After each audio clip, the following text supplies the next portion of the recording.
जय भीम। मी सुनील मोरे, छत्रपती संभाजीनगर, औरंगाबाद।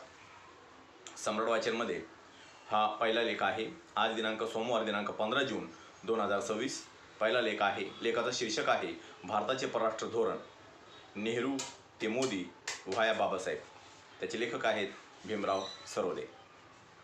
भारताचे परराष्ट्र धोरण हे गेल्या 7 दशकात एका उत्क्रांत प्रवासातून मार्गक्रमण करत आदर्शवादाच्या धुसर धुक्यातून बाहेर पडून वास्तववादाच्या प्रकाशझोतात आणि आजच्या प्रखर व्यवहारवादाच्या परिपक्व टप्प्यावर येऊन पोहोचले आहे। भारताच्या स्वातंत्र्यप्राप्तीनंतर पंडित जवाहरलाल नेहरू यांनी जागतिक शांतता आणि मानवी मूल्यांचा पुरस्कार करत अलिप्ततावादीची जी पायाभरणी केली ती त्या काळातील जागतिक द्विध्रुवीय राजकारणात भारताची स्वायत्तता जपण्यासाठी आवश्यक होती। मात्र जागतिक राजकारणाचे संदर्भ वेगाने बदलत गेल्याने भारताच्या या धोरणाला अनेक ऐतिहासिक वळणे घ्यावी लागली आहेत। प्रधानमंत्री नरेंद्र मोदी यांच्या नेतृत्वाखालील आजचे बहुसंलग्नीकरण हे धोरण याच ऐतिहासिक प्रवासाची एक तार्किक परिणती आहे, जिथे देश आपल्या राष्ट्रीय हितांना केंद्रस्थानी ठेवून जागतिक महासत्तांशी मैत्रीपूर्ण तरीही सावध संबंध प्रस्थापित करत आहे। भारताच्या सुरुवातीच्या परराष्ट्र धोरणातील त्रुटीवर डॉक्टर बाबासाहेब आंबेडकरांनी केलेले साधारण टीकास्त्र अत्यंत महत्त्वाचे आहे। डॉक्टर बाबासाहेब आंबेडकरांचा दृष्टिकोन हा केवळ तात्विक नसून तो वास्तववादी होता। विशेषतः काश्मीर प्रश्न किंवा शेजारील राष्ट्रांशी असलेल्या संबंधाबद्दल नेहरूंनी स्वीकारलेल्या मवाळ धोरणामुळे भारताचे नुकसान होत असल्याचे त्यांनी वेळोवेळी निदर्शनास आणून दिले होते। त्यांच्या राजीनाम्याची पार्श्वभूमी आणि त्यामागील वैचारिक मतभेद हे भारताच्या सुरक्षेच्या दृष्टीने अत्यंत संवेदनशील होते। तत्कालीन धोरणामधील अपरिपक्वता आणि जागतिक वास्तवाकडे दुर्लक्ष केल्यामुळे भारताला ज्या आव्हानांचा सामना करावा लागला त्याचे प्रतिबिंब त्यांच्या टीकेत उमटलेले दिसते। काळाच्या ओघात शीत युद्धाचा अंत आणि जागतिकीकरणाच्या लाटेने भारतासमोर नवनवीन समीकरणे उभी केली। आजचे मोदी सरकार ज्या पद्धतीने इकॉनॉमिक डिप्लोमॅसी आणि सॉफ्ट पॉवरचा वापर करत जागतिक मंचावर भारताची प्रतिमा एक नेट सिक्युरिटी प्रोव्हायडर अशी करत आहे, ते भारताच्या बदलत्या धोरणांचे स्वरूप आहे। मात्र या प्रक्रियेतही चीनचा विस्तारवाद, सीमेवरील तणाव आणि हिंद प्रशांत क्षेत्रातील आव्हाने अशी अनेक जटिल समीकरणे भारतासमोर उभी आहेत। या आव्हानांना पेलण्यासाठी आजच्या भारताला आत्मनिर्भर आणि मजबूत होऊन ज्या प्रखर व्यवहारवादाची गरज आहे तो आता परराष्ट्र धोरणाचा मुख्य कणा बनला आहे। सारांशतः पंडित जवाहरलाल नेहरूंच्या स्वप्नाळू आदर्शवादापासून ते मोदींच्या धोरणात्मक लवचिकतेपर्यंतचा हा प्रवास भारताच्या जागतिक महासत्ता होण्याच्या दिशेने असलेल्या जिद्दीची आणि प्रगल्भतेची साक्ष देणारा आहे। नेहरू पर्व, आदर्शवाद आणि अलिप्ततावाद। स्वातंत्र्योत्तर कालखंडातील भारताचे परराष्ट्र धोरण हे नव्याने उदयास आलेल्या एका विशाल राष्ट्राच्या आकांक्षा, मूल्य आणि जागतिक दृष्टिकोनाचे ते प्रतिबिंब होते। या धोरणाला आकार देण्यात पंडित जवाहरलाल नेहरूंचा सिंहाचा वाटा होता, ज्याचे पर्व आदर्शवाद आणि अलिप्ततावाद या दोन महत्त्वाच्या स्तंभावर उभे होते। नेहरूंच्या दूरदृष्टीचे आणि जागतिक शांततेच्या त्यांच्या गाढ विश्वासाचे द्योतक म्हणून अलिप्ततावाद आणि पंचशील तत्त्वे हे त्यांच्या परराष्ट्र धोरणाचे मुख्य आधारस्तंभ बनले। शीतयुद्धाच्या ध्रुवीकरण झालेल्या जगात महासत्तांच्या गटांमध्ये सामील न होता भारताने आपल्या सार्वभौमत्वाचे आणि स्वनिर्णयाच्या अधिकाराचे जतन करत एक स्वतंत्र नैतिक आवाज टिकवण्याचा हा एक धाडसी प्रयत्न होता। परस्परांचा आदर, आक्रमण, अंतर्गत बाबींमध्ये हस्तक्षेप न करणे, समानता आणि शांततापूर्ण सहअस्तित्व यावर आधारित पंचशील तत्त्वे ही केवळ भारताच्याच नव्हे तर नवोदित आशियाई आफ्रिकी राष्ट्रांच्या परस्पर संबंधांसाठी एक मार्गदर्शक तत्त्वप्रणाली ठरली।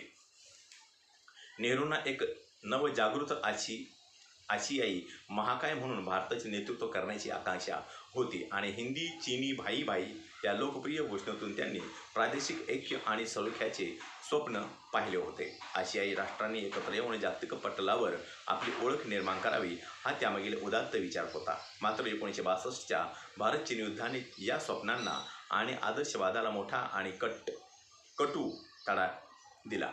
त्यामुळे नेहरूंच्या परराष्ट्र धोरणाच्या नैतिक अधिष्ठानावर प्रश्नचिन्ह निर्माण झाले आणि भूराजकीय वास्तवाचे दाहक दर्शन घडले, ज्यामुळे आदर्शवादाची ज्योत काहीशी मंदावली. या युद्धामुळे केवळ प्रादेशिक ऐक्याच्या स्वप्नांचाच धक्का बसला नाही, तर भारताच्या परराष्ट्र धोरणाच्या पुढील वाटचालीस एक निर्णायक कलाटणी मिळाली, ज्यातून आदर्शवादी जागा हळूहळू भूराजकीय विचार आणि कठोर व्यावहारिकतेने घेतली. डॉक्टर बाबासाहेब आंबेडकर यांचे व्यक्तिमत्व केवळ भारतीय संविधानाच्या शिल्पकारापुरते मर्यादित नव्हते, तर ते एक दूरदृष्टीचे, जागतिक घडामोडीचे सूक्ष्म विश्लेषण करणारे आंतरराष्ट्रीय धोरणकर्तेही होते. 10 ऑक्टोबर 1951 रोजी त्यांनी कायदामंत्री पदाचा त्याग करण्याचा कटू निर्णय घेतला. यामागे हिंदू कोड बिलावरील मतभेदाइतकाच पंडित जवाहरलाल नेहरूंच्या परराष्ट्र धोरणाबद्दलच्या त्यांच्या प्रखर असंतोष हे एक मूलभूत कारण होते. बाबासाहेबांचे स्पष्ट मत होते की भारताने रशिया किंवा चीनसारख्या साम्यवादी विचारधारेच्या राष्ट्रांऐवजी पाश्चात्य लोकशाही प्रणालीची राष्ट्रे, विशेषतः अमेरिका आणि ब्रिटन यांच्याशी अधिक निकटचे आणि सामरिक संबंध प्रस्थापित करणे भारताच्या दीर्घकालीन हिताचे ठरले असते. चीनमधील 1949च्या साम्यवादी क्रांतीनंतर डॉक्टर बाबासाहेब आंबेडकरांनी नेहरूंना या सत्तांतराच्या भारतावरील संभाव्य गंभीर परिणामाबद्दल वेळीच सावध केले होते. चीनला संयुक्त राष्ट्रात स्थान मिळावे यासाठी भारताने घेतलेला पुढाकार हा भारताच्या स्वतःच्या हितसंबंधांना भविष्यात अत्यंत घातक ठरेल असे त्यांचे अचूक भाकीत होते. विशेषतः तिबेटच्या प्रश्नावर भारताने चीनला दिलेल्या मोकळ्या रानावर त्यांनी अत्यंत कडक शब्दात टीका केली होती, ज्याचे दूरगामी परिणाम भारताला भोगावे लागतील अशी त्यांची धारणा होती. काश्मीरचा प्रश्न संयुक्त राष्ट्रात नेण्याच्या नेहरूंच्या निर्णयामुळे भारत जागतिक पटलावर एकाकी पडला आणि अनावश्यकपणे आंतरराष्ट्रीय गुंत्यात अडकला अशी बाबासाहेबांची खात्री होती. त्यांनी आपल्या राजीनामा पत्रातच आपले मित्र कोण आणि शत्रू कोण हेच आपल्याला निवडता आले नाही या शब्दात तत्कालीन परराष्ट्र धोरणांच्या दिशाहीनतेवर मार्मिक प्रहार केला होता. याशिवाय भारताने स्वतःच्या संरक्षण आणि विकासाकडे दुर्लक्ष करून जागतिक शांततेचा कैवारी म्हणजे मसीहा बनण्याचा प्रयत्न करू नये असे त्यांचे कणखर मत होते. हे धोरण केवळ खर्चिकच नव्हे, तर देशाच्या वास्तविक गरजांकडे दुर्लक्ष करणारे आणि अवास्तव अपेक्षा बाळगून भारताला कमकुवत करणारे ठरेल अशी त्यांची प्रखर भूमिका होती. मोदी पर्व, राजनीतिक स्वायत्तता आणि नवा व्यवहारवाद.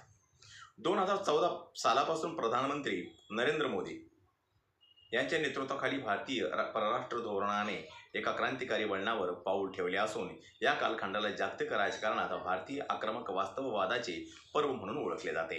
पूर्वीच्या सावध आणि काहीशा बचावात्मक धोरणांची चौकट मोडून भारताने आता स्वतःच्या सामरिक स्वायत्ततेशी तडजोड न करता जागतिक सत्तांसोबत नवा व्यवहारवाद प्रस्थापित केला आहे.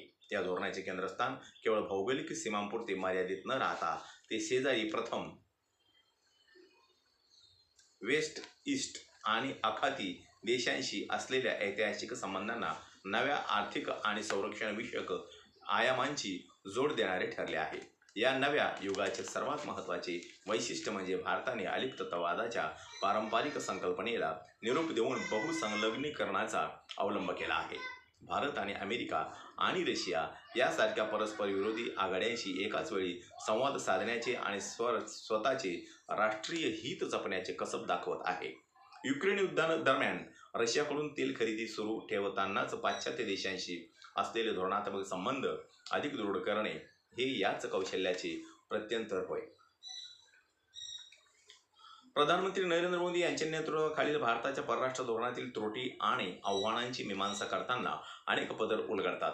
यातील सर्वाधिक कळीचा मुद्दा म्हणजे चीनचा वाढता धोका आणि चिघळलेला सीमावाद, डोकलाम आणि विशेषतः 2020 मधील गलवान खोऱ्यातील संघर्ष हा भारतीय परराष्ट्र धोरणांच्या वाटचालीतील एक अत्यंत चिंताजनक टप्पा मानला जातो. सीमेवरील चीनची विस्तारवादी आक्रमकता पूर्णपणे थोपवण्यात आलेले अपयश आणि या राजकीय तणावाच्या छायेतही चीनवरील भारताचे वाढते व्यापारी अवलंबित्व हा विरोधाभास आहे. नेपाळ, मालदीव आणि श्रीलंका यासारख्या पारंपरिक मित्र राष्ट्रांमध्ये चीनचे पद्धतशीरपणे वाढलेला आर्थिक व राजकीय प्रभाव भारतासाठी मोठी डोकेदुखी ठरला आहे. अलीकडच्या काळात मालदीवसोबत दुरावलेले संबंध आणि बांगलादेशमधील अस्थिर राजकीय घडामोडीनंतर निर्माण झालेली गुंतागुंतीची परिस्थिती यामुळे भारताच्या या प्रादेशिक धोरणांच्या परिणामकारकतेवरच मोठे प्रश्नचिन्ह निर्माण झाले आहे. पाश्चात्य देशांसोबतच्या संबंधांमध्येही अलीकडे अभूतपूर्व तणाव पाहायला मिळाला. दुसरीकडे पारंपरिक प्रतिस्पर्धी असलेल्या पाकिस्तानबाबतचे भारताचे धोरण सद्यस्थितीत एका साचलेल्या अवस्थेतून जात आहे. दहशतवाद आणि चर्चा एकाच वेळी होऊ शकत नाही ही भारताची अधिकृत भूमिका अत्यंत ठाम असली तरी एका शेजारी राष्ट्रासोबत दीर्घकाळ संवादाचा पूर्ण अभाव असणे हे दक्षिण आशियाच्या व्यापक प्रादेशिक सुरक्षेच्या दृष्टीने अत्यंत आव्हानात्मक मानले जाते. या सर्व सामरिक आणि प्रादेशिक आव्हानांसोबतच जागतिक स्तरावर भारताच्या प्रतिमेला बसणारे धक्के हाही एक गंभीर विषय आहे. काही पाश्चात्य संस्था, सरकारे आणि आंतरराष्ट्रीय माध्यमाकडून भारतातील माध्यम स्वातंत्र्य आणि अल्पसंख्याकांचे हक्क यासारख्या अंतर्गत घडामोडीवर सातत्याने होणाऱ्या टीकेमुळे भारताच्या स्पॉट पॉवर आणि जगातील सर्वात मोठी लोकशाही या गौरवशाली प्रतिमेला काही अंशी तडे गेल्याचा युक्तिवादही आंतरराष्ट्रीय स्तरावर केला जातो. दुसरीकडे रशिया आणि अमेरिका यांच्यातील वाढत्या तणावात भारताची भूमिका येणाऱ्या काळात अधिक खडतर होऊ शकते.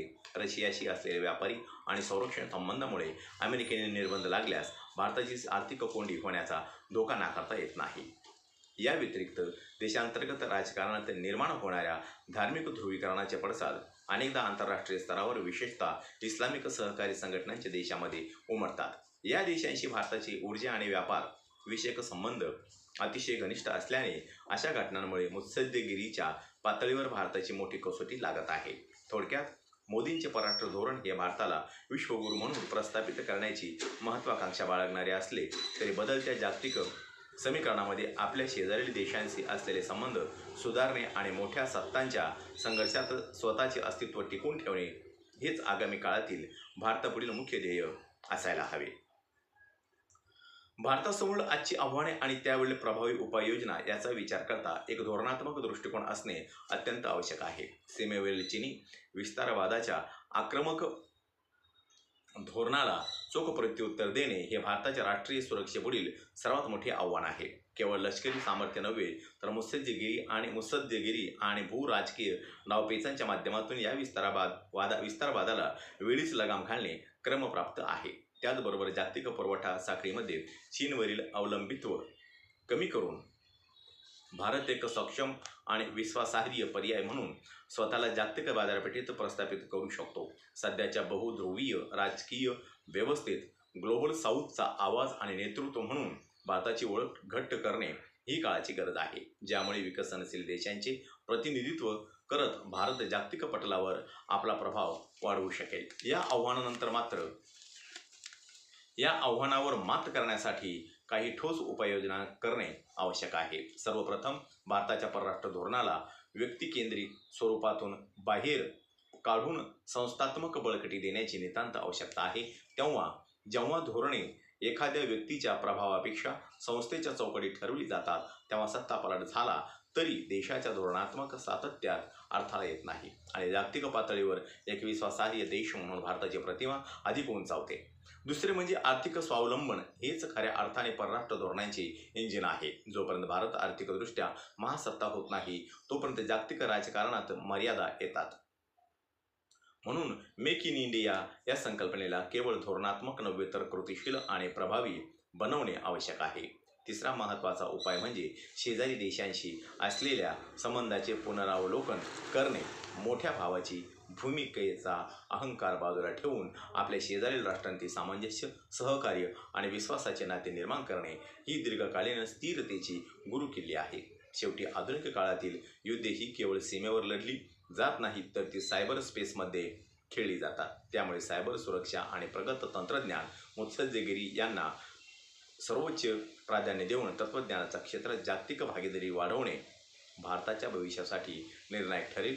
या सर्व समावेशक दृष्टिकोनातूनच भारत 21व्या शतकातील आपली जागतिक भूमिका अधिक प्रभावीपणे बजावू शकेल. लेखक आहे त्याचे सार्वजनिक क्षेत्रातील निवृत्त वरिष्ठ अधिकारी आणि फुले शाहू आंबेडकर व पेरियार चळवळीचे अभ्यासक आहेत। या ठिकाणी माझा हा लेख संपलेला आहे। माझा व्हिडिओ बघण्यासाठी माझ्या प्रत्येक व्हिडिओला लाईक करा, शेअर करा, सबस्क्राईब करा आणि बेल आयकॉनवर क्लिक करा। जय भीम, जय भारत, जय बुद्धभूमी।